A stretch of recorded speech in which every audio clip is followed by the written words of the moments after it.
Entends-tu la voix du Seigneur, la voix du berger qui parle dans ton cœur? Oui, il est en toi, il règne sur toi, il a donné sa vie pour toi. De Jésus-Christ de Nazareth. Alors ce soir, j'ai un message à partager avec toutes les personnes qui sont appelées par le Seigneur et qui sont enfants de Dieu. Alors, le message que j'ai ce soir, c'est « Fortifie-toi dans le Seigneur et prends courage ». Pourquoi ce message?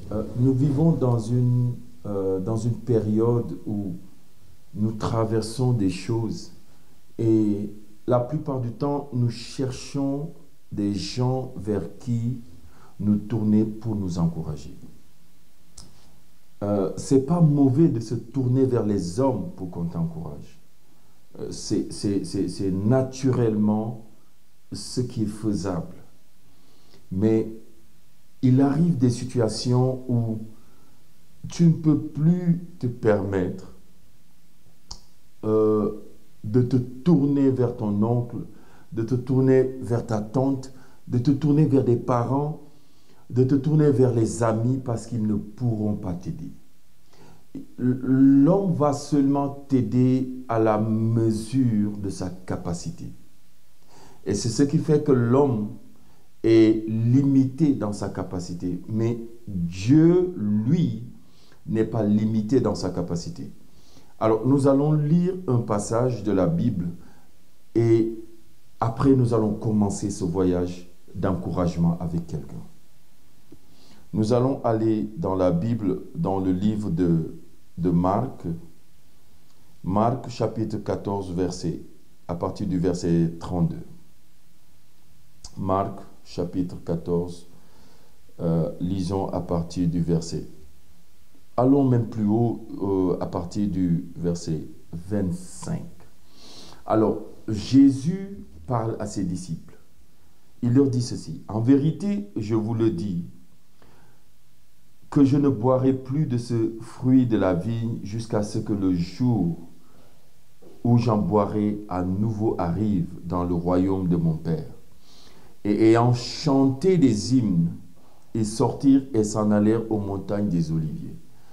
Là, nous voyons Jésus avec ses disciples en train de chanter ensemble, en train de louer Dieu, en train de communier ensemble. Ils sont ensemble. Amen. Alors, et Jésus leur dit, vous serez tous scandalisés, car il est écrit, je frapperai le berger et les brebis seront dispersées. Mais après que je serai ressuscité, j'irai au-devant de vous en Galilée. Et Pierre lui dit, si même tous étaient scandalisés, je ne le serai pas moi. Alors, Pierre, c'est un homme audacieux. C'est un ami de Christ. C'est quelqu'un qui a marché avec Christ. C'est quelqu'un qui a vu le miracle avec Christ. Mais à ce niveau de la vie de Christ, il ne pouvait pas l'accompagner. Il va arriver des situations dans ta vie où personne, je dis bien personne, aucun parent, aucun ami ne pourra t'accompagner. Amen. Nous continuons la lecture. Et Jésus lui dit, en vérité, cette nuit-ci, avant que le coq ne chante 2 fois, toi, tu me renieras 3 fois. Et Pierre disait plus fortement, vous savez, il y a des gens, ils ont vraiment confiance en vous. Ils vous apprécient, ils vous aiment. Ils sont prêts à tout pour vous. Mais il y a des combats de la vie où ils ne pourront pas vous aider. Nous continuons encore la lecture. Alors, et vinrent à un lieu dont le nom était Gethsémani. Et il dit à ses disciples, asseyez-vous ici jusqu'à ce que j'ai prié. Écoutez, à un moment de la vie, tes amis, les personnes qui te sont chères, tu dois leur dire, attendez-moi ici et que j'aille prier. Ah, tu dois leur dire, attendez-moi ici et que j'aille rencontrer mon Dieu. Ce n'est pas un moment où tu dois mélanger les gens, ou bien tu dois mélanger les amis, ou tu dois mélanger les connaissances, les contacts avec ta vie spirituelle. Ta vie spirituelle est en train de prendre une autre dimension. Alors, tu ne peux pas amener ces personnes dans ce niveau. Parce qu'ils ne pourront pas comprendre ce par quoi tu passes. Je continue la lecture. Et il prend avec lui Pierre, Jean et Jacques. Et il commença à être saisi d'effroi, de peur et d'angoisse. Et il leur dit, mon âme est saisie de tristesse jusqu'à la mort. Demeurez ici et veillez. Vous savez, on peut t'accompagner dans plein de choses. Dans ta vie, dans ta vie de prière, les gens peuvent t'aider à prier. Mais à un niveau de ta vie, tu peux plus te permettre que ces personnes t'accompagnent. Parce que là, tu es dans une autre dimension spirituelle et ces personnes ne peuvent pas t'accompagner dans cette dimension. Alors Jésus leur dit ceci, restez ici, mon âme est triste. Jésus était en train de recevoir des signaux, une préparation pour la gloire de la croix. Vous savez, dans la gloire de la croix, les gens ne pourront pas t'accompagner. Dans la gloire de la croix, les gens voudront t'accompagner, mais ne pourront pas t'accompagner. Ils auront l'envie de t'accompagner, mais ils ne pourront pas t'accompagner parce que cette coupe, tu dois la boire seul. Ces moments de prière, tu dois faire ça seul. Personne ne doit t'accompagner dans ces moments. Alors, Jésus s'en alla un peu plus loin avant et se jeta contre terre et se mit à prier. Et il dit ceci, s'il était possible, l'heure passa loin de lui. Vous savez, la douleur va tellement être grande. Les difficultés vont tellement surgir. Les circonstances vont s'emmagasiner. Et à un moment donné, tu vas te dire, hey, Seigneur, si c'est possible, enlève.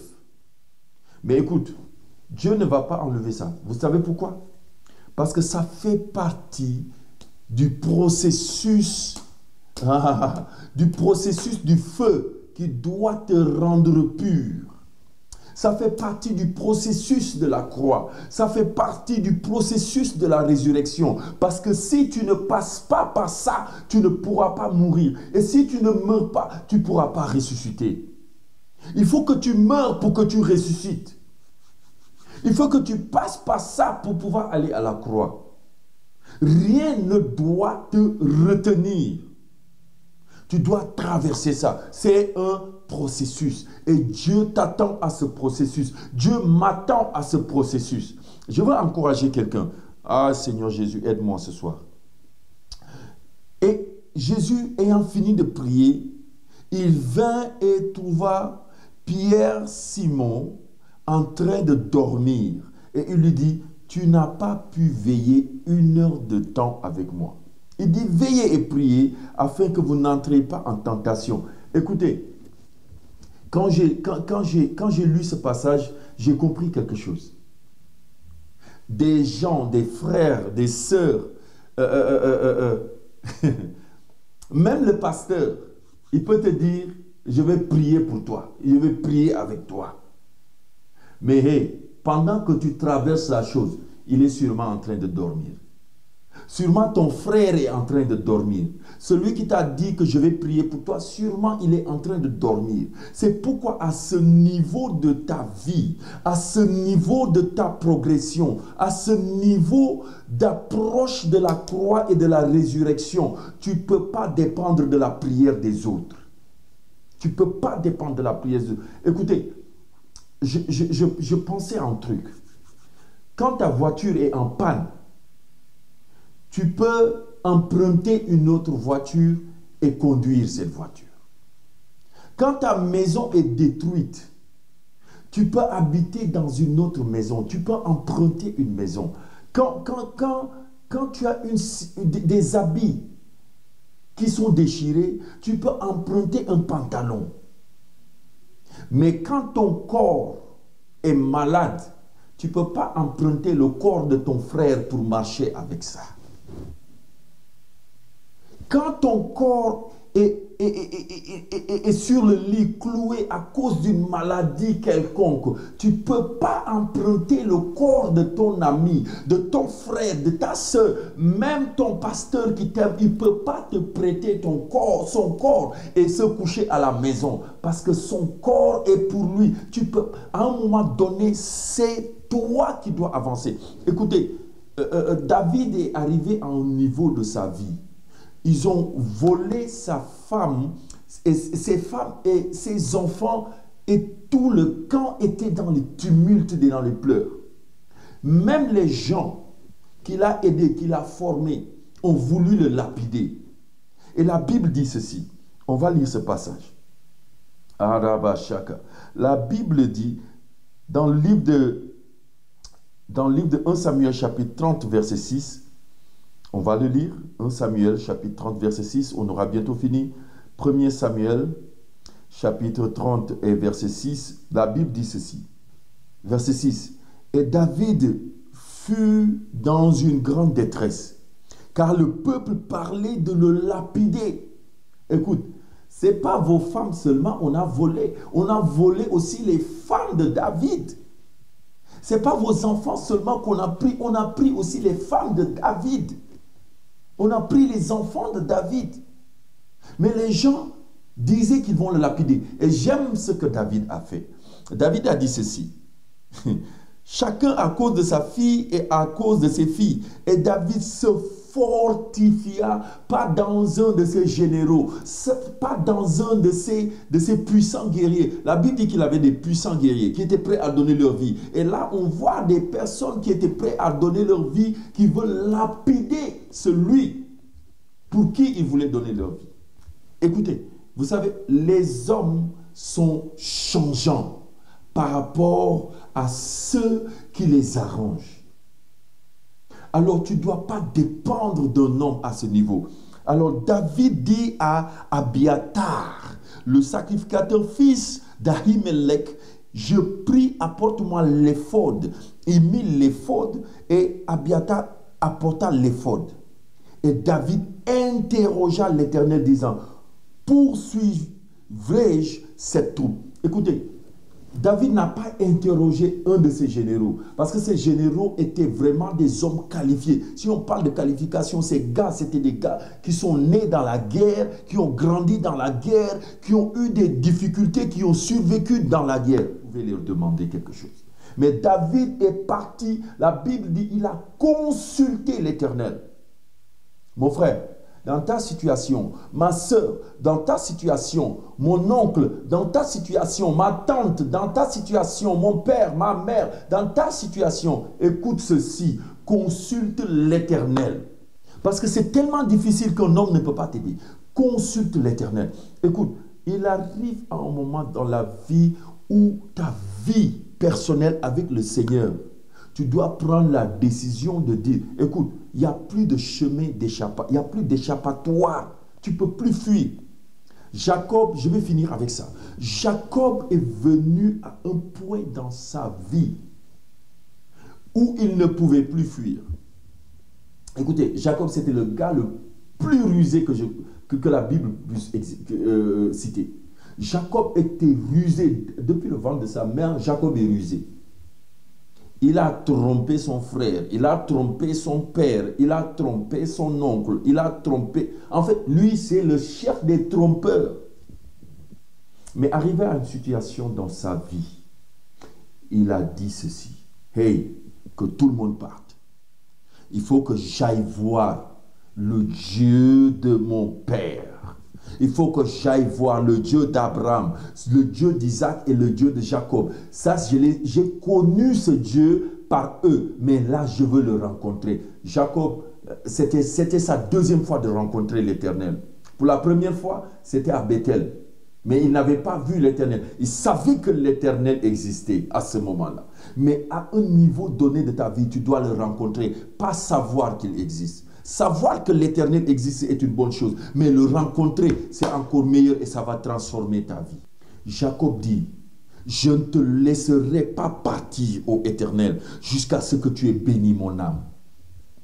Et l'Éternel a changé son nom. Hey, tu es dans la saison où Dieu doit changer ton nom. Alors, pour que Dieu change ton nom, pour que Dieu change ta situation, pour que Dieu change ta vie, tu dois laisser les autres et te fortifier dans l'Éternel. Que Dieu te bénisse. Alors, je veux juste bénir la vie du père de ce ministère, l'évêque Victor Charles Okafor, parce qu'il est en train de susciter des serviteurs qui sont enracinés dans la parole. Amen. Et je vous invite au culte de demain. Ce sera dimanche. Je vous invite à Harvest Intercontinental. Ça se trouve à Sacré-Cœur 3, juste derrière l'école Marif. Et si vous venez, nous avons un culte qui commence à 9 h avec l'école du dimanche. Et à 10 h, nous avons un culte de louange, adoration qui est puissant et vous serez bénis. Venez avec une personne, invitez une personne et le Seigneur vous attend pour vous bénir pour ce 3e dimanche. Que l'Éternel vous bénisse au nom de Jésus-Christ de Nazareth. Au revoir. C'était votre serviteur. Que Dieu vous bénisse. Entends-tu la voix du Seigneur, la voix du berger qui parle dans ton cœur? Oui, il est en toi, il règne sur toi, il a donné sa vie pour toi.